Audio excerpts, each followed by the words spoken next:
book, Indira, India's Most Powerful Prime Minister. You're all welcome to this wonderful event, and please note that it's been powered by Rajni Ganda, and the education partner is RAI, the IS Study Circle. The clean energy partner is GAIL, and knowledge partner is Pale Academy. Please enjoy.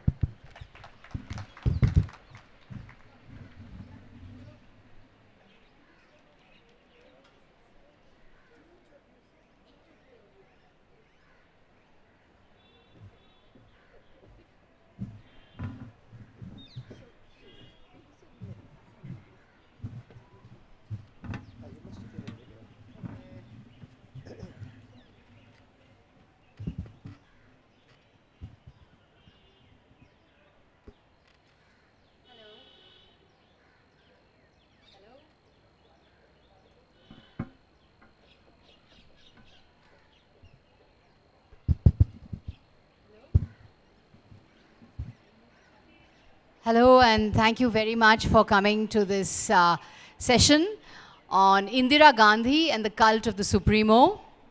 This is my book, Indira, India's Most Powerful Prime Minister. It's become a bit of a bestseller. I didn't expect it to be, but it has been. And I'm very grateful to all the readers and everyone who's made it into such a popular book. So thank you very much for coming. And I wrote this book to coincide with 100 years of Indira Gandhi. This is the 100th year of Indira Gandhi. And it is a special book for me because the assassination of Indira Gandhi, which was 31st October 1984, as I've said before, was a kind of it was a kind of it was a kind of baptism by fire into adulthood. My generation, which had grown up, I was in college at the time that she was killed. My generation had grown up with Indira Gandhi constantly at the helm. She was the constant presence in the citadel. She was, as I've said in the book, the Venus at the prow of India's ship. And suddenly, Indira Gandhi gone was something that my generation really struggled to come to terms with. And suddenly it was like the roof had blown over our heads. And I think everyone here has a very vivid recollection of what they were doing when Indira Gandhi was assassinated. Am I right? And everyone who was alive at the time, do you remember exactly what you were doing when Indira Gandhi was shot dead? Yeah, everyone remembers. See, that's the thing. Everyone remembers. And so it was for me that important moment that kind of crystallized my relationship with Indira Gandhi. And since then, it's been a real pleasure to rediscover her and to unravel different layers of her personality. In some senses, Indira Gandhi is still ruling India because she started the supremo cult. She was independent India's first personality cult. So anyone who wants to be supreme in government, supreme in the party, collide with institutions, be her own boss, his own boss, a one-man show, the sort of towering figure above government and party, whether it's a Naveen Patnaik, Mamta Banerjee, Narendra Modi, they are all imitating Indira Gandhi. They're all playing by the Indira Gandhi playbook. So Indira Gandhi's ghost is still circling around Indian politics. So she's still very much here. And she really wrote the rules of modern day politics. So I think the effect she had on politics and the enduring mystique of Indira Gandhi is, of course, a continuing feature in our lives. Let me start by asking Mr. Habibullah, who of course knew her very well and worked with her in her second term, in her secretariat when she was Prime Minister, when she came back as Prime Minister. What do you believe is the reason for this enduring mystique of Indira Gandhi? When I went to her memorial, I found that thousands pour into that memorial. And, in far greater numbers than they go to either Nehru's memorial or Mahatma Gandhi's memorial even, or even Ambedkar's memorial. But Indira Gandhi somehow has got this place in people's heart that they all crowd in there. Why do you think that is? Well, I have thought of it quite often. The fact is that when she became Prime Minister, one must remember it was only 20 years since India had won her freedom. India was not only a young democracy, but an infant democracy. And it was faced with many challenges. You know that there were separatist movements in Tamil Nadu, in Assam, in Punjab, so on. There was a Naxal movement in Bengal. By the time she left, although in your book you have said that she left a lot of problems, and that is also true, that is bound to be the case. But by the end of her term as Prime Minister, there was this overwhelming sense of Indianness. And why I think we think of her as a supremo is because I think she succeeded in identifying herself. And I know that the term in India is Indira and Indira is India. It has come in for a lot of opprobrium. But she succeeded in identifying herself as an emblem, as a symbol of India, for India's people.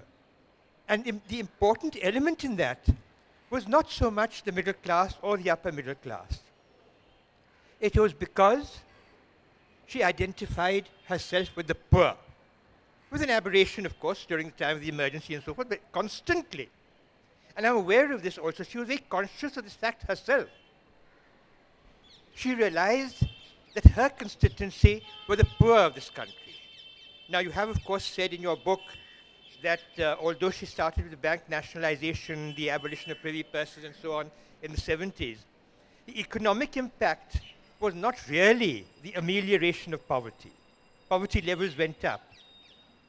But I think that you are ignoring the second phase, the phase in which I was working with her, because I was, in fact, in charge of the poverty alleviation program, the 20-point program, Mrs. Gandhi's 20-point program, which was focused on specific programs to eradicate poverty.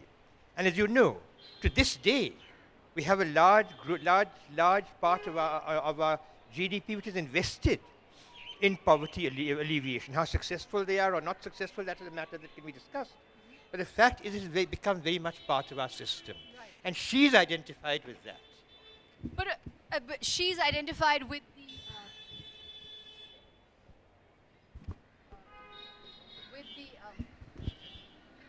the pro-poor populist economics. And of course, we can debate whether poverty ratios exactly came down, or in fact came down. But the fact is, the evidence that I came across was that for all her populism and all her Garibi Hatao, she was not able to tackle India's poverty through her economic policies. But of course, she created a darbar around her, and there was that whole mystique. And you, as you've often said, were sort of on the fringes of that darbar. And what are your memories? Thank you so much, Sagarika, and hi to everybody. I'll just say that, let me just say this and get it over and done with, that I am a conscientious objector to supremo cults in India.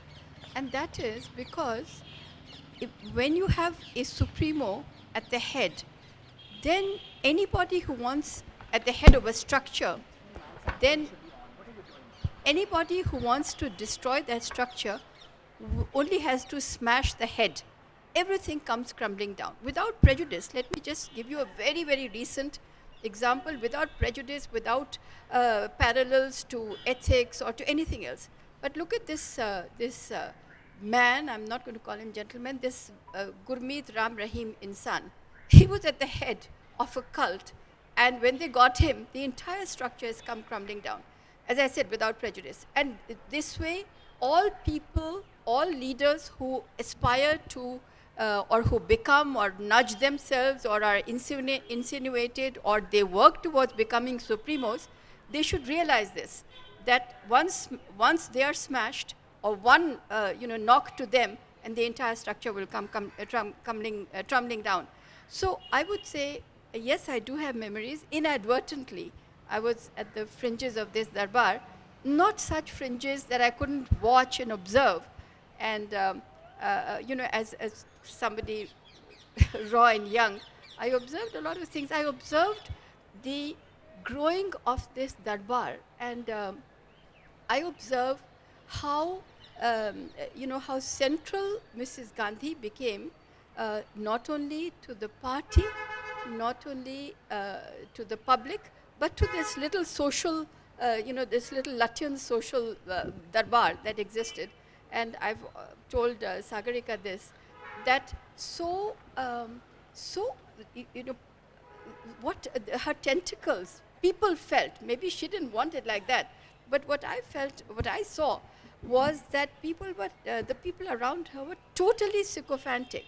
Wajahat Sahab may not agree, but what I saw from a distance was that they were so sycophantic, in fact, that I've told Sagarika this. I used to be amazed at the infantile mannerism of highly educated, highly competent Congress women. They would adopt a high-pitched tone as of children and also act dumb-witted. And they would do this not only in her presence, but behind her back, because Latin's Delhi Bush telegraph would reach her. So, you know, she did not, nobody wanted to pose a threat to her, from what I could understand. And she was a person who also awed people by her own surgical strikes. You know, as Shekhar Gupta has pointed out, an extremely important fact, that she is the only one who has done this so far, and probably will be the only one in the world who has done this. She got her own Indian Air Force to strafe her own people, that is India's own people, in Mizoram. When Mizoram was on the brink and would have seceded, she sent in the Indian Air Force to strafe Aizawl. And as it's pointed out, after that has been one of the most peaceful states. She went to, if I am not mistaken, she went to Tezpur at the time that the Chinese were across the border and the war was going on. She went to Hajipir at the time that Pakistan, we had the war in '65 with Pakistan. She was not prime minister in the last two cases, but when people, you know, pulled her up in a way or asked why she did it, she said something which all supremos do. She said, she talked about oneness with the people, that she got her authority from the people. So if you hear echoes today, don't be terribly surprised. So I would say that for me, again, one of the ones when she was, so these were all surgical strikes. But I think the surgical strike which has not been beaten up to date today, of course, was Bangladesh, but in another way, in a kind of, kind of comeback surgical strike, was Belchi. And I thought that somebody who could go when she was completely out of power, the way in which she fought back, there was something so extraordinary. And Sagarika, will you permit me? Yeah, and I just want to say, add on a little bit to this. Your sister-in-law was with her. To the sycophantic culture, I'll just add on that Belchi was actually the turnaround, if you remember. It was the turning point. And then that was in the period of 77 to 80 when she was in the wilderness. So she was on an elephant. I'll just describe that. But after that, she came roaring back in 1980 as the prime minister. Now, early 80. Now, I'll just say that, you know, so sycophantic was this culture that even if a third party dreamt of Indira Gandhi, her own party people became very attentive. Now, I must say to you that I dreamt, I was also an extremely young person, I dreamt of Indira Gandhi sitting on the nape of a buffalo, a dark buffalo, black buffalo. Along that was a rickshaw. And in the passenger seat, there was no rickshaw wala, but in the passenger seat sat my sister-in-law, who was a member of parliament of the Congress party for 32 years or something. And so she was sitting there. So in the morning or 2 or 3 days later, when I said, Didi, I saw you in this thing. She said, जानवर का रंग क्या था? I said, काला रंग था. She said, अच्छा. और हम क्या कर रहे थे? I said, आप रिक्शा पे बैठे थे और वो उसकी गर्दन पे वो बैठी थी, दोनों टांगे यूं करके, एक टांग यहाँ, एक टांग. So she got me to explain it 3 times. I did.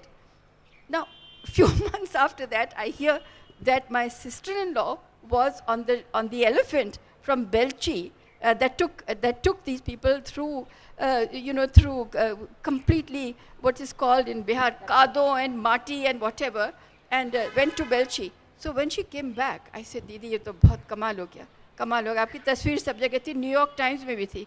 She said, तुमने नहीं कहा था काला जानवर है? So you know, my dream, I mean, an idiot's dream. What was I? Just nobody.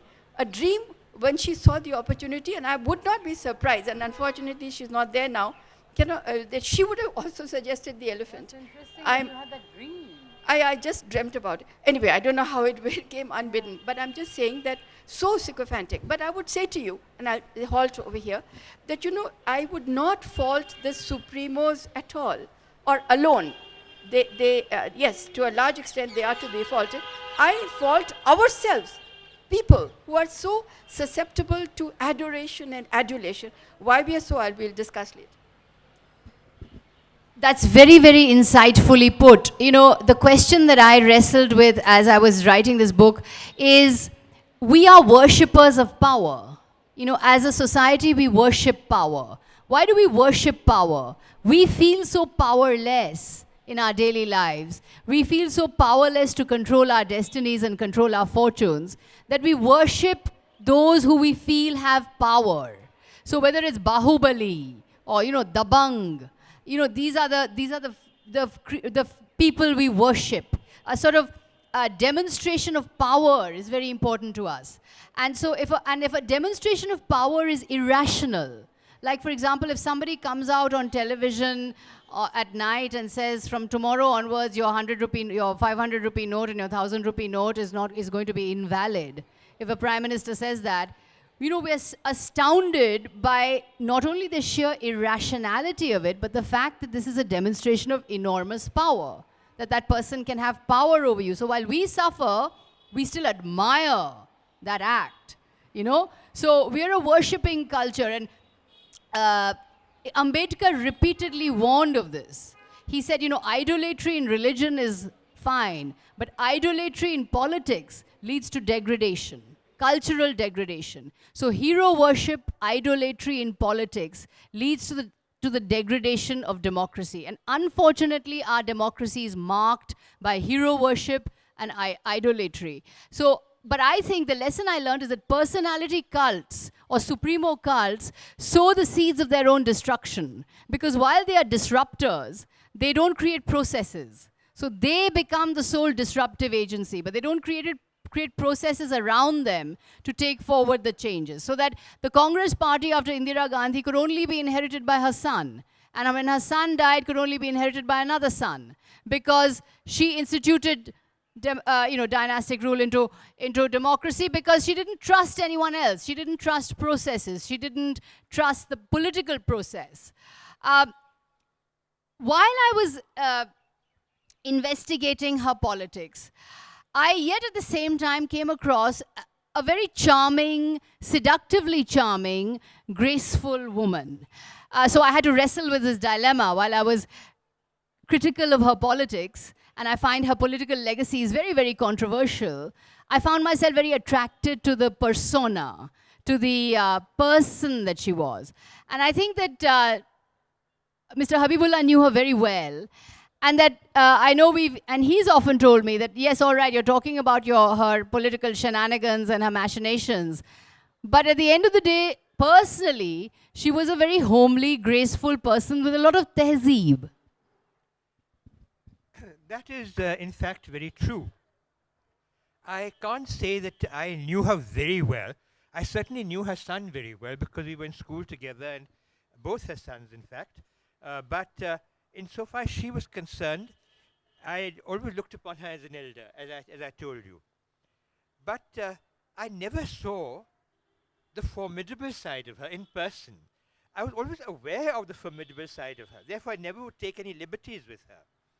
I was a part, if the Prime Minister's Secretariat was a darbar, then I was part of that darbar. But my mother was, in fact, a politician who was a supporter of hers, and she was very much part of what one call the political darbar. I think I would distinguish between the political environment and her administrative side.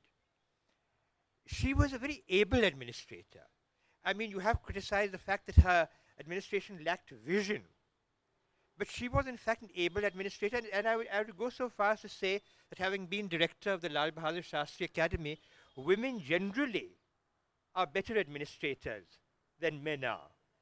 But as an average, if you take that as an average. But the fact is, very organized. Sorry, they're better organized. And that was a characteristic of hers also. You have mentioned, of course, that she was like a man. I don't think so. You mentioned repeatedly that she was like a man, Hindu boy, and that when she grew up, she was, as prime minister, she was very conscious of being like a man. I don't think so. I don't think a woman needs to do that. A woman intrinsically is a better administrator. The fact is that vision was not hers. Her son, on the other hand, sought to build processes into that whole process, of which she had become the final deciding factor. The point you make is correct.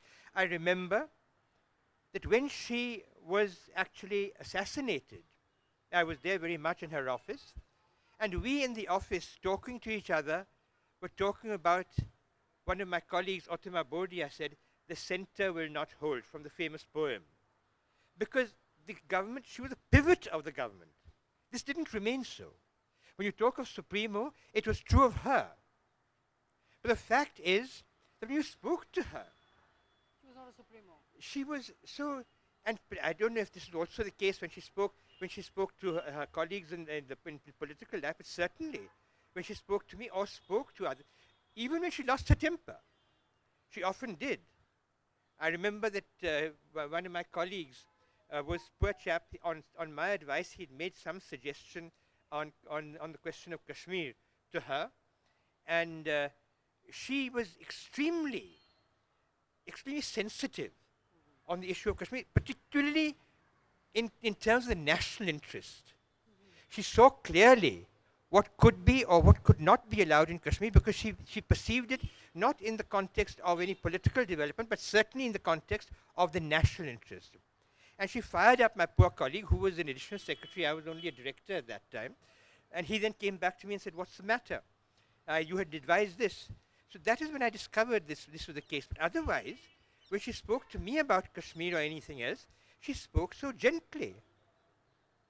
I remember there's a reference to that on our flight back from Srinagar after the 1983 election, in which, of course, you've said that she had played a Hindu card and things, which I don't agree. You've quoted me, and you've also written over there that I'm your co-author or something like that. But I find that I have expressed opinions that are diametrically opposed to yours. But anyway, the fact is that she had this conversation on the plane, and she talked to me in detail about how she should deal with Farooq's government. She was sure the election results had not yet come up, but she knew that he was going to win. And she discussed with me how she should deal with his government in the future, very gently. And then, I mentioned something, and she'd look up like this, as she was used to doing. Thinking like that, and then reacting. I didn't have these close conversations with her frequently. With her son, it was a different matter. I didn't talk to her frequently in this manner, but the fact is that she was never forbidding. She was never awesome.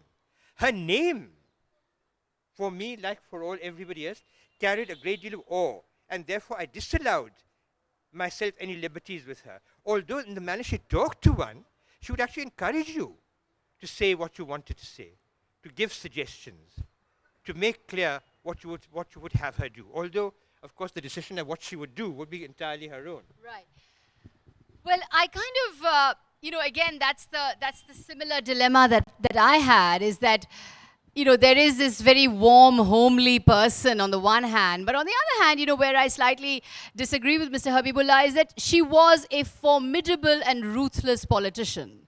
The reason why I've called her the most powerful prime minister is because she pursued power in a way that no other prime minister before her or after her has done. This is my analysis. Certainly not her father. Her father was, Nehru was a constitutional Democrat, and in his time, there were some very, very powerful chief ministers who ruled. There was, Biju Patnaik, Kamaraj, Nijalingappa. Nehru ruled by consensus and by dialogue. She ruled by diktat, and she she brought down what I call the Pax Indira, or the Pax Britannica, the sort of peace coming from the top, which sort of annihilated the sort of trouble below. But it came right from the top, and it came at lightning speed. And before you knew it, the chief minister had been dismissed, and president's rule had been imposed, and Pax Indira was in place. So she was a tougher, more ruthless politician. And when it came to practicing power politics, she left her father flat on the mat. Nalini referred to her comeback in 1980, and I'd like to say that, once, that trip to Belchi, and I did ask Mr. Chidambaram that, look at Indira Gandhi. She was routed in 1977, but within just 2.5 years, she staged a spectacular victory, and she came back to power in 1980. Now, why can't the Congress Party learn something from that and do the same thing? And he's very mournfully said, but Indira Gandhi was up against Morarji Desai and a bunch of old congressmen who formed the Janta. We're up against Mr. Modi. So, give us, cut us some slack. So, that's, of course, she was the formidable politician. And Nalini, also, what did she do to the Congress Party? Because splitting the Congress Party twice, she took away hereditary privileges from the Rajkumars, but she brought hereditary privilege into democracy and instituted a Rajkumar. So what she did to politics continues to be highly controversial. Sagarika, I think she centralized authority in her person. She destroyed inner party democracy in the Congress Party, as all supremos will do. They will destroy inner party democracy. People will be fearful of telling them what the truth is. All that happened with her. And you see the effect on the Congress Party up to today, not able to stabilize themselves, entrench themselves as she had entrenched. So I would say that happened. Then when she took on, when she was in this pro-poor activism phase, she actually believed in, I'm sure, Garibi Hatao and 20-point program, etc. I would say, and I was telling Wajahat Sahab earlier also at another panel, that actually we are making a huge mistake in this country. We are taking socialist politicians to be economic reformers. They have got a formidable battery of economists and people who know how economic sectors work and what the coefficients are between these sectors, but they do what they want to do. And nobody is actually able to say it openly. The same with Indira Gandhi. But but despite this, despite what Sagarika has brought out brilliantly, that there was poverty stayed at the same proportion of the population between 1947 and 1984. So I would say that, let me just go back a bit when Sagarika says that she was India's first supremo. I'm thinking of Anna Dorai, MGR, NTR, Balasaheb Thackeray, Jayalalitha. You have the Yadav clan in UP. You have Lalu Yadav in Bihar. You have all these people who were kind of had the same characteristics of supremos. But I'll tell you how they actually consolidate power through strategies and tactics. Indira Gandhi had a brilliant line. I have not seen any politician come with this line, with such a brilliant line. She said, "मैं कहती हूँ गरीबी हटाओ, वो कहते हैं इंदिरा हटाओ." Now in that wo, she identified an external enemy, which is what all the supremos have done. In this, she referred to an external enemy. Today we are told that there are liberals, there are seculars, there are prostitutes, two of them sitting here. So we are told that these are the enemies. And the public is actually buying this. So what happens is that all politicians will identify an external enemy and then work toward that. And my abiding admiration of Indira Gandhi, I would say, she spotted the social media much before it was done now. She pitched herself directly to the public. मैं कहती हूँ गरीबी हटाओ, वो कहते हैं इंदिरा हटाओ. What beautiful lines these were. I mean, what potentially explosive lines that would serve us so well. So she actually identified the social media. She was a brilliant communicator in that respect, not in the respect of having a good voice or even choice of words. But some of these things were completely wonderful. So I would say, how come that when she would say this, people would believe her? Why did they believe her? The Congress Party, of course, was getting decimated in terms of its potential to stand up to her. But why did the people have water in their knees? What happened to us? What happened to us is that I think, and you hinted at this, we worship power, we are feudal.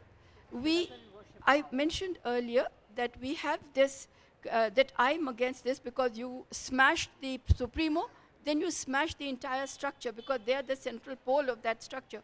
But I would say, because I think intrinsically we have this huge dichotomy. We are people who get along with decentralized power, but on the other hand, we are feudal. We recognize a Maharaja, we recognize a Nawab, we recognize a Zamindar, we recognize a Supremo. So this is where it was. We are at a very fertile pitch. When you throw these seeds of Supremo-ness or Supremo-hood, we are the ones who make sure that this rises to a huge plant. So Exactly. Exactly. It's really the fault, dear Brutus, is in ourselves that we see ourselves as underlings. So, in the 1971 election, when the Economist reporter asked her, what are the issues in this election? Indira Gandhi said, I am the issue. État, c'est moi. I am the state. I am the issues. Nobody, the one point that why do Supremo cults occur, and as I've always said, Indira Gandhi was India's first dabang, India's first Bahubali Neta in a khadi sari. She was marked by tremendous courage. 1971 war, think about it. The whole world is against India. Europe is against India. Great Britain against India. United States America against India. She goes to the United States. Nixon calls her a witch. He calls her a bitch. He says Indians are repulsive people. America is aligned with Pakistan because America is getting ready for its great détente with China at the time. And Yahya Khan of Pakistan is opening the liaison to China for the United States. Surrounded on all sides, the lone woman, with only Generals Manekshaw and Arora by her side, waited for Pakistan to attack first, and then she goes ahead and invades East Pakistan. The war is over in 14 days. Never in the history of the world has a new country been created in 14 days. And what happens after the Bangladesh war? What happens after the Bangladesh war? Abhinav Chandi Durga, Shakti, incarnate. Vajpayee calls her Abhinav Chandi Durga. She has created the most decisive military victory that any prime minister ever has achieved in India. So I always say that before Mr. Narendra Modi compares himself to Indira Gandhi, he'll have to achieve that kind of leadership. I'm not saying there needs to be a war. I'm not saying there needs to be a war at all. No. I'm a pacifist. But that kind of leadership, decisive leadership that she achieved when she became Abhinav Chandi Durga, millions of girl babies were named after Indira. My aunt, born at the time, was named Indira. Just quickly before we turn it over to the floor, your thoughts on how people gravitated towards her. You've said that she was someone who was a people person and she made herself one with the people and she was always looking to become one with the people. Did you see that palpably in the way people reacted to her? Yes, on the one hand, you've talked about the Darbar. She instituted this institution of the Darbar, morning Darbar, even when she was a minister. She was not a minister of state, even when she was in fact Congress president briefly. So this was an institution which has not really been continued since her time. But when you talk about her breaking the Congress party, do understand that in 1967, the election she fought, the Congress party lost 7 states. The Congress monolith broke then. It's a Congress monolith which had ruled the whole had broken then. She rebuilt. Now, I would like to look at it from another point of view. Not that she broke the Congress, yes. She discarded the old monolith and she rebuilt the party, yes, in her own image. Around her own image. Because, as I said in the earlier thing also, she was convinced that without her, the party would not hold and the country would not hold. She was convinced of this. Of her own independence. And that is because of her upbringing. I think people will understand. When you read this book, you'll understand why she thought that. It is not that she had a dictatorial bent, as I mentioned to you. She didn't. But yes, what you mentioned, ours was, and I don't think it is anymore, but ours was a feudal society in transition during her time. And therefore, we did, as a feudal society, look up to the zamindar, to the maharaja, to the nawab.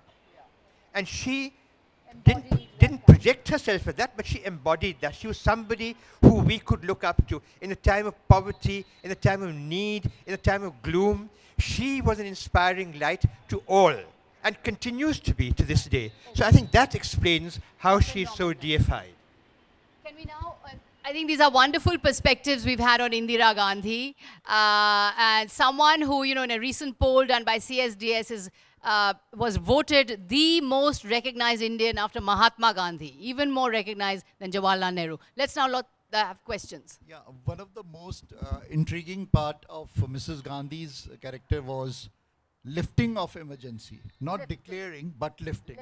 I would, throw this question to both the panelists, if they can give an insight. Why was a person in power, when she had put the opposition on the mat, would throw the floor open to a election in which she released the opposition leaders? You know, I write and about made that them in my bounce book, back? that she's a half-hearted dictator. She may have been a dictator, but a half-hearted dictator, because she imposed her own dictatorship, but then submitted to the power of the vote. So paradoxically, she reaffirmed faith in democracy. By submitting herself to the power of the vote, she reaffirmed faith in democracy, and the Indian people believed that they could vote out a dictator.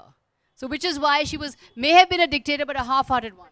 Yeah, so Sagarika, while we are still on this, and when we're talking of the supremo cult and how you I think opened the let's, session, can we let is it someone that else? when we are Can a lady worshipping of the- power, we are worshipping compassion in power? We worship power, yeah. I just want to go back to your question for 1 second. Why did she lift the emergency?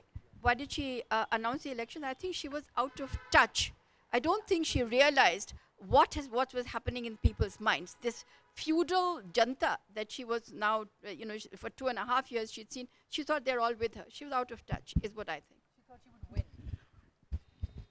Actually, it is my belief that where the emergency actually, and Sagarika mentioned this in her work also, the emergency also presented a lot of opportunities. A lot of things could have been done in the emergency, which were not done.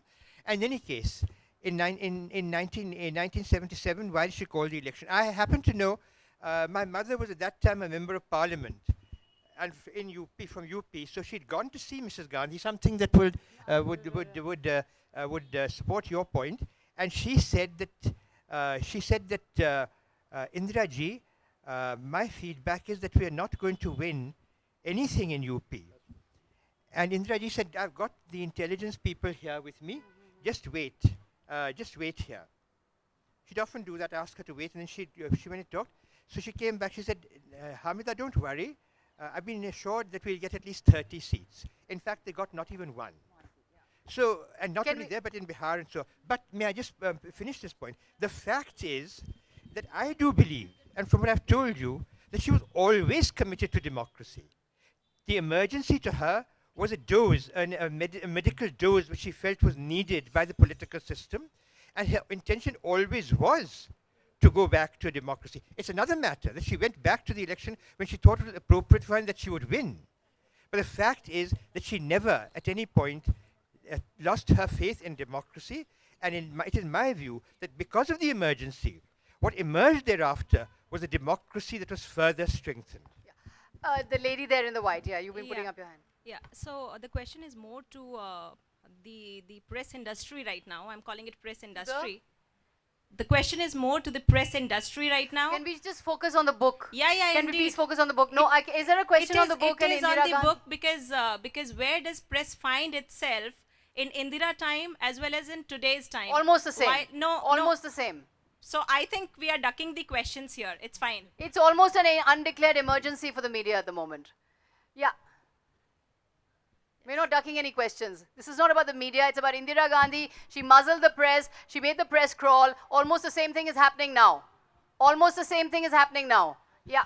Well, all said and done about democracy, emergency, don't we think that she was forced to declare emergency?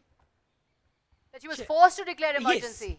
She I was don't think pushed. so. She I was don't pushed. think so. I think she should have, when the Yes. Allahabad High Court judgment came No. in, I think she should have resigned. Oh, yes, there was one point But the army were being asked not to obey the orders. Police were being asked not to That's obey an the orders. argument that I think she was forced to declare emergency. no, I don't agree with that. I think there were other ways she could have stopped the situation from spiraling. She could have reached out to the Jayaprakash Narayan movement. She could also, as her father, I think, doubtless would have done. If the Allahabad High Court judgment came in, he would have resigned. Well, regarding that, she said, my father was a saint, I am not. I'm not. So she wasn't a saint.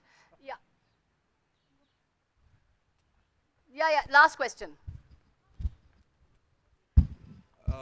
A very good afternoon, ma'am. So I'm very excited for your book, and I've already ordered it on Amazon. So my question to you is that does that book has any insights about Indira Gandhi's personal relation with her sons? Because that was very, very controversial and highlighted during that point in time. Because her equation with Sanjay Gandhi, they were rumored that she murdered her own son in a No, that's not true. She didn't do that. There's no documentary evidence for that. Nor did she slap him 16 times, as is often said. She had what I call, you can read about it in the book. I've written extensively on this. I call it the Dhritarashtra syndrome, the syndrome of the blind parent. The parent blinded by love for the child. As Dhritarashtra, he was blind and didn't know what his sons were doing. So I think she was blinded by love. She certainly failed as a parent and as a Democrat, I believe, when she declared the emergency and kowtowed to Sanjay. I mentioned earlier that I knew both her sons. I knew her also. I wasn't working in her office at the time that Sanjay, of course, reached his ascendancy, but I knew him quite well. And it is not my belief that she succumbed to anything at all. Yes, she had become, by the time that Sanjay rose, by the time that her government fell in 1977, she had become an extremely isolated person. And therefore she began to depend on her son, the younger son, who had a flair for politics for that reason. But the point is that she was very close to both her sons. It is true. And closest to both her sons than to anyone else. But that's a subject that can be discussed later. And a quick last word to Nalini, and then we'll wrap. I see a lot of what's happening on Padmavati in the things that you started off in your book. Very quickly, a fringe starts off, entire North India takes over, even the UK Rajput Samaj takes it over. So what I'm saying is that what happens is that we have lost the glue that we had as a community. We were individuals, but we loved each other. That seems to have gone. And now if somebody says, that's your external enemy, as Mrs. Gandhi was able to say, as even now is being said, then people rally round to that enemy. Just now it's poor old Sanjay Leela Bhansali. But the point is that it will come along with anything. You will identify an external enemy, as Mrs. Gandhi was able to do. Wo kehte hain Indira hatao. So that wo, we have to say that we are now not really a community. We need this little bit of glue, this little bit of pathetic glue that to bind us together. But once this Padmavati thing is resolved, you'll see everybody will go back to, not then taking this up. So I think that it comes from there. It's very important to keep analyzing why we are behaving the way we are. Are we still so feudal? Well, that's been a wonderful session. Thank you so much, Nalini. Thank you so much, Mr. Habibullah. Thank you so much, everyone, for coming. It's been wonderful to chat about Indira Gandhi. And as I see, her presence is still a live force in many lives. Thank you so much for coming.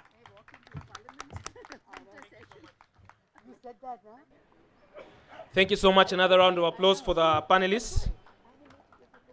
Just a quick announcement. The next session on